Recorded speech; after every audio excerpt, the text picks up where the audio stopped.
ఈ రోజుతో విచారణ ముగిసిందా? మళ్ళీ విచారణ ఆధారంగా చెప్పారా? చెప్పండి. సో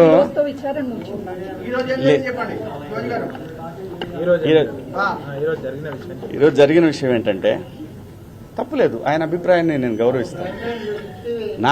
నేను పొరపాటు చేశాననే చెప్తున్నాను. నేను అనవసరంగా సలహాలు ఇచ్చాను.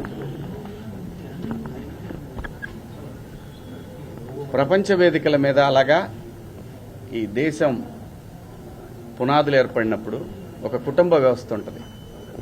కుటుంబ వ్యవస్థ ఈ ప్రపంచంలో అత్యద్భుతంగా ముందుకు వెళుతున్న ఏకైక వ్యవస్థ భారతదేశం. ఈ భారతదేశంలో ఎవరు ఎలా బతకాలనేది రాజ్యాంగం నిర్దేశిస్తుంది, నేను కాదు. ఒకవేళ ఎవరి హక్కులకైనా భంగం కలిగినప్పుడు దానికి ఇలాంటి వ్యవస్థలు ఉంటాయి. సో నాకు అర్థమైంది ఏంటంటే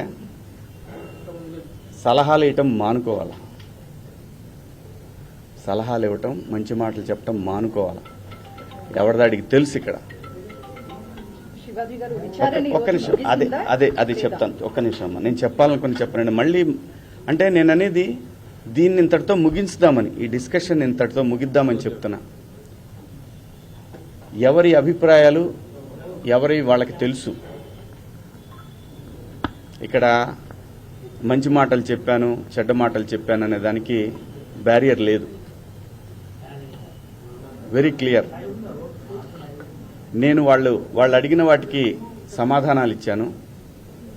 వాళ్ళు మళ్ళీ ఏదన్నా ఉంటే నాకు కాల్ చేస్తా ఉన్నారు, నాకు మెసేజ్ పంపుతా ఉన్నారు. నేను అన్నాను, నా వల్ల ఎవరన్నా ఇబ్బంది పడినారని నేను ఇబ్బంది పెట్టానని మీకు ఎవరన్నా డైరెక్ట్గా వచ్చి కంప్లైంట్ ఇస్తే అప్పుడు కూడా నేను వచ్చి మీకు సమాధానం చెప్తాను మేడం అని చెప్పాను. Thank you.